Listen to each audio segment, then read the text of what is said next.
olacaq CnH2n-2. Mütləq şəkildə bütün alkinlərdə bax belə bir 3 qat rabitə olmalıdır uşaqlar, mütləq. Onda demək ki, biz deyirik ki, alkinlərdə 2 karbon atomu hansı hibrid vəziyyətindədir? sp hibrid vəziyyətindədir. İlk nümayəndəsi hansından başlayacaq? C2H2, yəni CH, 3 qat rabitə, CH. Adı nə olacaq? Adı olacaq etin, beynəlxalq adı. Və ya tarixi adı olacaq uşaqlar asetilin. İndi gəlirik digər nümayəndəyə. Digər nümayəndədə 3 karbon C3H4. 3 qat rabitə CH3. Adı olacaq onda nə? Propin. Deməli, bəlkə Məhbubəyə buradan yığaq, elə göstərəsiz elə, yoxsa yox? Görər elə. Məncə də videodan da baxa bilər də, yəni videoda da izləyə bilər. Deməli, bunun da adı olacaq uşaqlar propin. Və belə davam edəcək. Sonra gələcəyik butin. İndi gəlin görək, mən butini neçə formada yaza bilərəm. Aha. Bir belə yaza bilərik. Adı nə olacaq onda sizcə? Butin 1. Niyə? 2 qat rabitə, 3 qat rabitə. Hansı tərəfə yaxındırsa oradan nömrələdik. Sonra digərinə baxırıq uşaqlar. Aha. Bəs bunun adı nə olacaq? Butin 2. Bəli, butin 2. Burada izomerliyin hansı forması yarandı? Vəziyyət izomerliyi. Rabitənin yerinə görə yarandı vəziyyət izomerliyi. Biz butin 2-dən gəlin baxaq görək. Aha. Mən belə bir şaxə çıxara bilərəmmi? Çıxara bilmərəm. Valentik imkanı icazə vermir. Düzdür? Demək ki, onda quruluş izomerliyi butindən başlamır. Pentindən başlayır. Bəli. Quruluş izomerliyi başlayacaq pentindən uşaqlar. Demək ki, izomerliyin var, oldu vəziyyət izomerliyi. Sonra oldu quruluş izomerliyi. Quruluş izomerliyi başladı hansından? Pentindən, pentin 1-dən. Vəziyyət izomerliyi butindən başladı. Uşaqlar, var sinif arası izomerlik. Sinif arası izomerlik propindən başlayacaq. Propadienlə sinif arası izomerdir. Propadiyen. Demək ki, hansı siniflə sinif arası izomerdirlər? Alkadienlərlə sinif arası izomerdir. Alkadienlərlə sinif arası izomerdir. Və optik izomerliyi olacaq. Fəza izomerliyi, həndəsi izomerlik alkinlərdə yoxdur. Bunu qoyduq qırağa. İndi gəlirik nəyə? Hibridləşmə vəziyyətinə. Dedik ki, 2 karbon atomu sp hibrid vəziyyətindədir. Onda neçə qalan karbon atomları sp3-dür. Neçə karbon atomu sp3 olacaq? N-2-si oldu nə uşaqlar? sp3. Onda mən sp3 hibrid orbital sayını tapmaq istəyirəmsə, nə edəcəm? 4-ə vuracam. Olur 4n-8 sp3. Axı burada sp-də var. 2 dənə karbon da sp-dir. 2 sp-də olurmu 4? 4 də oldu. Cəmisi neçə oldu? Ay sağ ol. Olacaq 4n-4. Bu oldu nəyin sayı uşaqlar? Hibrid orbital sayı. Elə biz 4n-2 pi ilə tapanda da eynisini verirmi bizə? Verir. Bəs qeyri-hibrid orbital sayı, qeyri-hibridə də hibridləşməmiş deyirik. Hibridləşməmiş deyə bilirik. Düzdürmü? 2n plus 2 pi, 2n plus olacaq onda uşaqlar 4. Bircə dəqiqə. Yox, niyə? 2n plus 2, 2n minus 2 hidrogen üstə gəldik 4. Bax, hidrogen sayı 2n minus 2, üstə gəlirəm 2 pi, yəni 2 vur 2, 4. Oldu 2n plus 2. Ümumi orbital sayı olduğunda uşaqlar, ümumi oldu 6n-2. Yəni bunu əzbərləmirik. Yaxşı, əzbər kiminsə yadında qalırsa qalsın, amma çox rahatlıqla belə tapa bilirik. Sonra karbon-karbon arası sigma deyərsə bizə əgər uşaqlar. Karbon-karbon arası sigma tapırsınız tutaq ki. Sigma həmişə neçədir? N-1. Düzdür? Amma karbon-karbon arası qeyri-polyar desə sizə, bax, vurğulamır ha, qeyri-polyar sigma. Bu pi də ola bilər. Məsələn, asetilində tutaq ki, karbon-karbon arası deyir, qeyri-polyar rabitəni tap. Olan nə var hamısı? Amma karbon-karbon arası sigma və yaxud bunlar olacaqdır qeyri-polyar sigma. Bunlar N-1'dir uşaqlar. Yaxşı? Bu da belə. Bunu qoyduq qırağa. Gəlirik deməli izomerlik formasını dedik, hibrid orbital sayını dedik, rabitə polyar, qeyri-polyar dedik.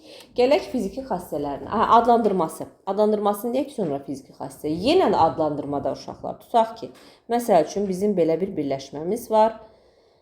Deməli CH2, CH3.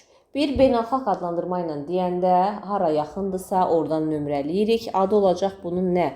Pentin 2. Bəs səmərəli necə adlandırırıq? Səmərəli asetilen qrupu olaraq seçirik bunu. Yerdə qalan radikalları kiçikdən böyüyə doğru adını sırayla deyirik. Metil, etil, asetilen. Ay sağ ol. Bu da oldu nə uşaqlar? Səmərəli adlandırma. Bunu da bildik. Gəlirik indi fiziki xassələrinə. Fiziki xassə yenə də molyar kütlə artdıqca bunların ərimə, qaynama temperaturu, sıxlığı artacaq, izomer sayı artacaq. Şaxələndikcə, deyirdik azalırdı. Bir də uşaqlar yenə də 4-ə qədər qazdır. Sonra müəyyən karbona qədər bərkdir və alilər mayedir və alilər olacaq bərk aqreqat halda. Bunu da bildik. Gəlirik indi alınmasına. Ən önəmli alınması uşaqlar metanın neçə dərəcədə parçalanmasından?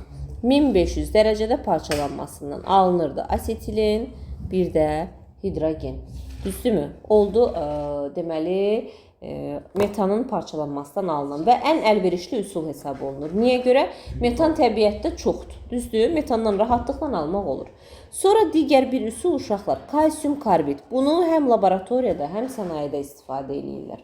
Kalsium karbidin su ilə reaksiyasını sadəcə kalsium karbiddən almaq o qədər də əlverişli deyil. Ona görə ki, çox enerji tələb olunur. Amma əlverişli olsa da olmasa da ən çox bizə düşən reaksiyalardan biridir bu kalsium karbiddən alınma.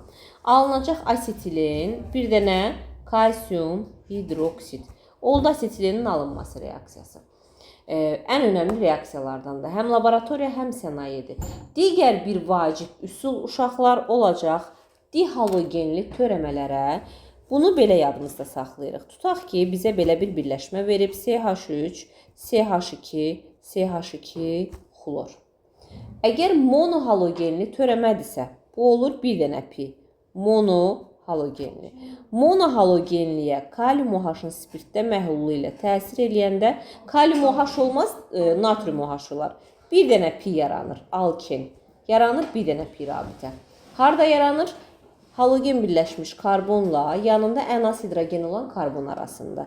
Yox uşaqlar, ola bilər ki, bizim karbonumuz olacaq, deməli, halogenimiz olacaq dihalogenli törəmə, karbohidrogenimiz. Bu oldu dihalogenli törəmə. Dihalogenli törəmə olanda alınır onda burada alkin. Alkin də alına bilər, alkadien də alına bilər. Amma nə zaman alkin olacaq? Əgər halogenlər ya yan-yanadırsa, ya da ki uşaqlar eyni karbona birləşibsə. Bax, eyni karbona birləşib burada. Görürsünüz? Ya yan-yan olmalıdır, ya eyni karbona birləşməlidir. Bu zaman buradan alınacaq. Nə? Deməli, alkin. Hansı alkin? Gəlin yazaq. CH3, C, 3 qat rabitə, CH. Propin. Eynən də buradan propin alınacaq. Propin, yenə də kalium xlorid və su. Təbii ki, digər maddələr üstə gəl. Kalium xlorid, üstə gəlinsin su. Yaxşı, bəs belə olsaydı CH2 xlor, CH2, CH2 xlor. Bunda nə olacaqdı? İndi natrium OH-la yazım, ya da kaliumla. Siklo alınasıydı sizcə, yoxsa alkadien alınasıydı? Dien, biri bu tərəfdə yaranasıydı, biri də bu tərəfdə yaranasıydı. Bildiniz? Bu sikloda metal gəlir üstünə. Metal. Üstünə metal gələndə. Spirtdə məhvulla təsir eləyəndə bir halogendirsə bir dənə pi, iki halogendirsə 2 pi əmələ gələcək. Halogen yan-yanadırsa və yaxud eyni karbona birləşibsə alkin, uzaq məsafədədirsə alkadien alınacaq. Vəssalam. Bu da oldu alınma. Alınma da bu qədər. Deməli, əsl ən önəmliləri kifayətdir uşaqlar və gəlirik kimyəvi xassələrinə. Kimyəvi xassə deyəndə yanma. Başlayaq. Deməli, CnH2n-2 yanır. Alınacaq n mol karbon qazı, bir dənə uşaqlar n-1 su. Olacaq 3n-1 bölü 2. Sonra uşaqlar nə edəcək? Birləşmə reaksiyasına daxil olacaq. Nə birləşdirə bilər? H2 birləşdirər, xlor birləşdirər, hidrogen, halogenit birləşdirə bilər, su birləşdirə bilər. Neçəyə? Bəli, 1-in 2-yə nisbətinə gedəcək. Əgər tutaq ki, 1 mol hidrogen birləşdiribsə, olacaq alkin, CnH2. Yenidən 1 mol hidrogen birləşdiribsə, uşaqlar, olacaq onda alkan. Yəni, tam doymuş hala gəlmək üçün 2 mol, 1-in 2-yə mol nisbətində birləşəcək. Bu oldu birləşmə reaksiyası. Birləşmə reaksiyasında əgər su birləşdirərsə uşaqlar, burada birazca fərqlilik yaranacaqdır. Asetilenin su ilə hidratlaşmasından hansı katalizator idi Zeynəb? Civə katalizatoru idi. Kucherov reaksiyası. Bəli, buradan alınırdı asetaldehid. Sirkə aldehidi. Digərlərinin birləşməsindən, məsələn, mən ən primitiv olaraq propini yazıram. Digərlərindən isə yenə də civə katalizatoru uşaqlar keton alınacaqdır. Alınacaq buradan mən propini yazmışam deyə 3 dənə karbonu olan keton, aseton alınacaqdır. Yadımızda saxlayırıq. Bir dənə alkindən aldehid, digərlərindən keton alınacaq. Bu da oldu nə uşaqlar? Hidratlaşma. Sonra digər bir önəmli reaksiya dimerləşmə olacaq. Dimerləşmə nədir? 2 mol asetilenin, elə bil asetilenin 2 molunun biri-biri ilə birləşməsindən. Buradan alınacaq vinil asetilen. Bəli, bir dənə vinil radikalı yazırıq. Bir dənə də asetilen radikalı yazırıq. Əmələ gəldi vinil asetilen. Vinil asetilen karbohidrogenlər içərisində, alifatik karbohidrogenlər içərisində ən çox pisi olan karbohidrogendir. CnH2-2-yə tabedir? Xeyr, o forma tabe deyil. Adicə belə vinil asetilen bir dənə bunun adını eşidəcəyik biz həmişə. Trimerləşməsindən isə uşaqlar benzol alınır, yadınızda qalır. Aktivləşmiş kömür üzərindən buraxırıq. Buradan alınır benzol. Bu da oldu trimerləşmə reaksiyası. Başqa isə oksidləşmə. Yenə də deyəcəyik uşaqlar. Oksidləşmə bəli turşenk turşusu. Deməli, asetilenin oksidləşməsindən biz bu oksidləşməni belə də götürə bilərik və yaxud uşaqlar kalium permanganatla da belə götürə bilərik. Kalium permanganat üstə gəl su belə də götürə bilərik. Buradan alınacaq turşenk və ya oksalat turşusu. Oksalat turşusu. Digər alkinlərin oksidləşməsindən, məsəl üçün mən propin yazmışamsa, bu düşsə 2 dənə fərqli turşu əmələ gələcək. Hansı turşu? Bir dənə HCOOH, bir dənə də CH3COOH. Karbon sayına uyğun.